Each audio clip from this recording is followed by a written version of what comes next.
Economic growth, economic development. Hi everyone, आज हम बहुत ही कॉमन जो टर्म्स हैं economic growth and economic development, इसके बारे में जानते हैं। यूजली इसको लर्नर्स सिनोनिम्स ही मानते हैं, बट ऐसा नहीं है, इनमें डिफरेंस है। तो सबसे पहले इकोनॉमिक ग्रोथ क्या होता है? इकोनॉमिक ग्रोथ का मतलब है जब एक कंट्री की पर कैपिटा इनकम लगातार बढ़ती है तो हम उसको इकोनॉमिक ग्रोथ कहते हैं।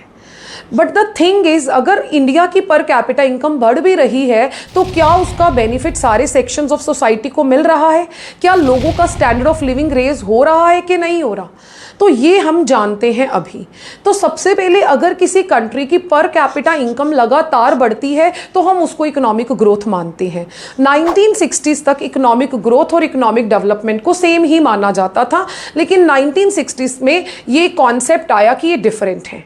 बिकॉज इकोनॉमिक डेवलपमेंट जो है वो क्वालिटी ऑफ लाइफ को मेजर करता है। अगर मान लीजिए पर कैपिटा इनकम बढ़ भी रही है लेकिन उसका बेनिफिट सारे सेक्शन ऑफ सोसाइटी को नहीं मिल रहा, मतलब हमारी इकोनॉमी की डेवलपमेंट नहीं हो रही है। एजुकेशन, हेल्थ, अगर ये सेक्टर्स भी हमारे ग्रो कर रहे हैं तो हम मानते हैं इकोनॉमिक डेवलपमेंट है।